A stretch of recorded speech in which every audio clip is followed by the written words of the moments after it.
ચૂંટણી અને આંદોલન બંનેમાં લડીશું તો આવનારો દિવસ આપણા માટે ઉજળો થશે. આખા દેશમાં ફરીને જે પરિસ્થિતિ અમે જોઈ છે બહુ ચિંતાજનક છે. ઘરમાં બેસી ના રહેતા.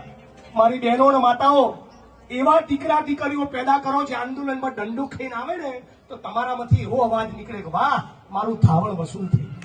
એવા દીકરા પેદા કરો, એવી દીકરી દીકરા પેદા કરો કે ખાલી સરકારી નોકરી લેવા ના જાય, જે સંઘર્ષના મેદાનમાં આંદોલન માટે પણ ઉતરે.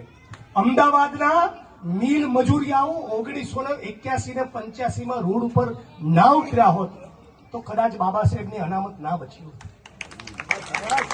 તો એ અનામત બચી અને જે લોકો 1.5 લાખનો અને 2 લાખનો ઓએનજીસી અને આઈઓસીમાં પગાર લેતા થયા, હવે એમની જવાબદારી છે એ લોકોની ચિંતા કરે જે આજે પણ સરસપુર ને ગોમતીપુરની 40માં 48 ડિગ્રીની ગરમીમાં પતરા નીચે જીવી રહ્યા છે. આ જો કરી શકીએ તો 14મી એપ્રિલ ઉજવવાનો મતલબ. બાકી વાદળી ખેસ ફેરીને જય ભીમ બોલવાથી ક્રાંતિ નથી થતી. ક્રાંતિ કરવી હોય તો રોડ ઉપર ઉતરવું પડશે. રોડ ઉપર ઉતરે એવો એક વિરલો કડીમાં પડ્યો છે, એને માથે બેસાડો, જીતાડો. અને છેલ્લું વાક્ય આજની મારી સ્પીચમાં, એક શબ્દ તમને સત્ય લાગતો હોય,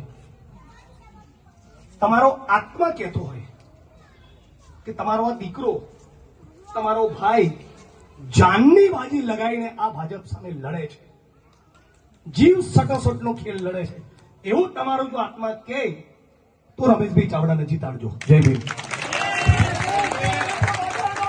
આભાર.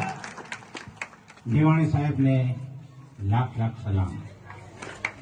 वो साहब ने इसलिए याद आपी दो कि हम उस कांग्रेस के खानदान में पैदा हुआ है जिसका न दिल कमजोर है और न